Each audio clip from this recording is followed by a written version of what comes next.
Hey everyone, it's Sunday, so it's time for another story time, and this week I'm in the fish room. So it's not often I come up here because it's really hard for me to film fish.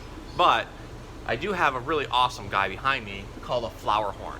A flowerhorn is a type of cichlid. So these guys come from Malaysia, Thailand, so over near Asia.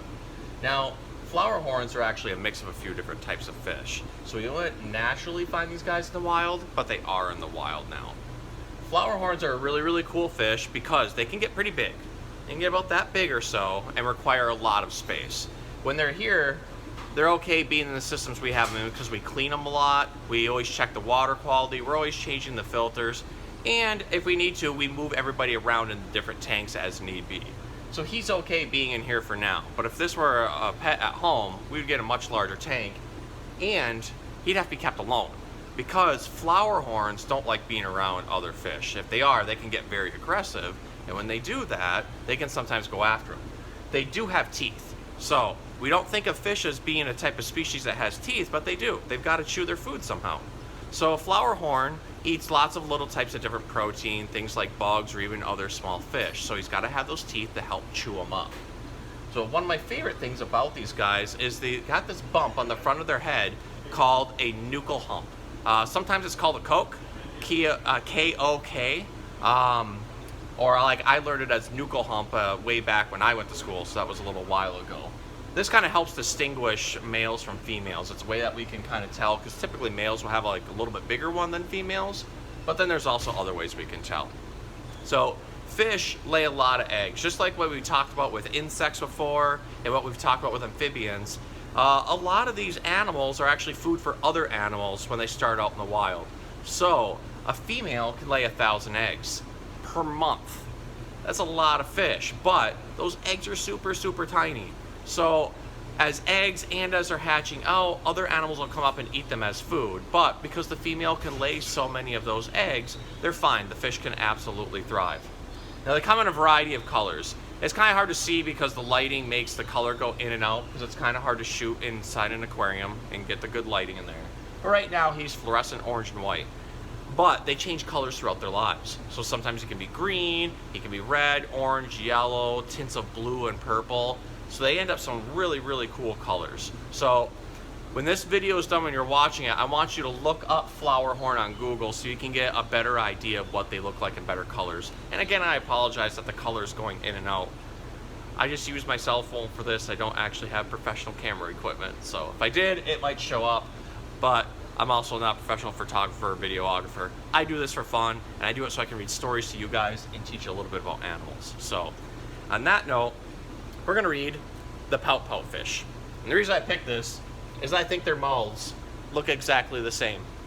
He's got a big pouty mouth. So here we go with the Pout-Pout Fish by Deborah Diesen. If I can get to the first page and open it up. Okay. Deep in the water where the fish hang out lives a gloomy swimmer with an ever-present pout.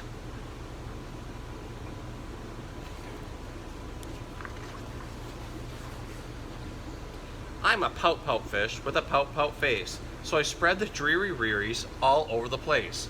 Blub, blub, blub.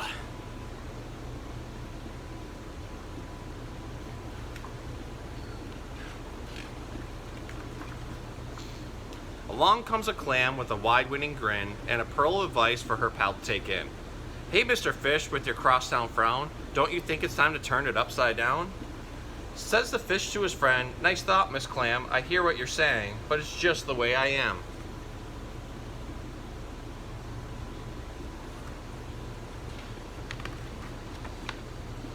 I'm a pout-pout fish with a pout-pout face, so I spread the dreary rearies all over the place. Blub, blub, blub.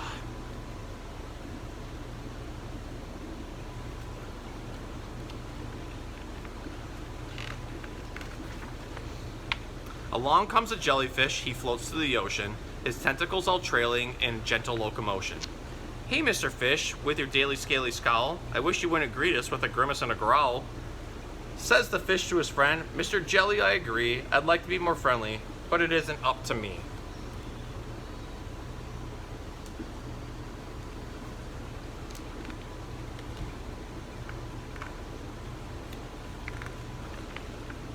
I'm a pout-pout fish with a pout-pout face, so I spread the dreary rearies all over the place, not face, place. Blub, blub, blub. Just as always, sometimes I have trouble reading, and I know some of you out there have trouble reading too, and it's okay. We just start over and re-say the word, or sometimes re-say the sentence. I don't like to correct the mistakes on here and edit a video so it never looks like I make a mistake, because it's okay to make mistakes. So, along comes a squid, quite a slender, squiggly sight. She is squirmy, she is squelchy, she is slightly impolite. Hey, Mr. Fish, you kaleidoscope of a mope, how about a smile, a little joy, a little hope? Says the fish to his friend, Mrs. Squid I would try, but I haven't any choice. Take a look and you'll see why.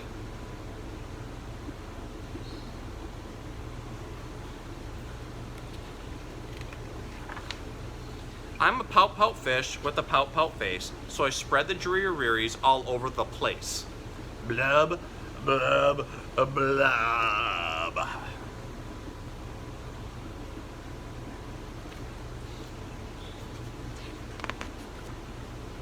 Along comes an octopus with 8 great arms, covered on the underside with tiny sucker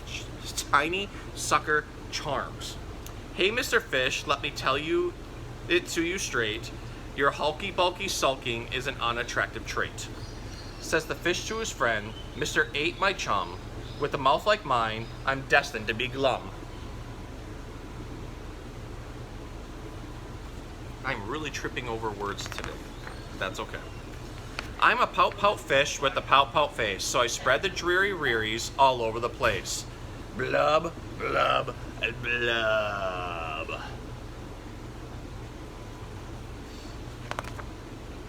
Now along comes a fish in a silent silver shimmer. The gang has never seen before this bright and brilliant swimmer. She approaches Mr. Fish, but instead of saying hey,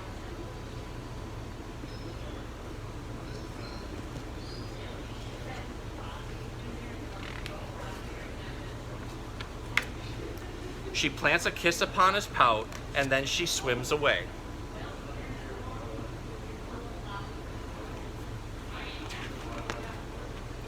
Mr. Fish is most astounded. Mr. Fish is just aghast. He is stone-faced like a statue, then he blinks and speaks at last. My friend, says Mr. Fish, I should have known it all along. I thought that I was pouty, but it turns out I was wrong. And we can hear Miss Tara and Mr. Rick in the background talking about fish. Perfect for reading our fish story. I'm a kiss-kiss fish with a kiss-kiss face for spreading cheery cheeries all over the place.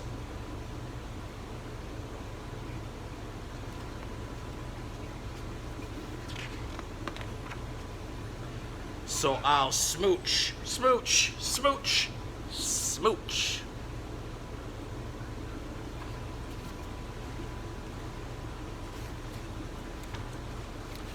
Smooch. So that was a pretty cool book. Well, sometimes we may look glum, but it doesn't mean we're glum. It may just mean we're in a mood, and that happens. Sometimes I'm in a mood in the morning too, and that's okay. So what we saw by the end, that Mr. Pout-Pout Fish here turned it around and became a kissy-kissy fish. So it's okay to be glum sometimes, it's okay to be down. That happens to everybody. But just know it, you don't have to be that way all the time. And sometimes by the end of the day, it can completely turn around. So I hope you enjoyed learning about Mr. Flowerhorn here, and I hope you enjoyed the story. So we'll see you next week.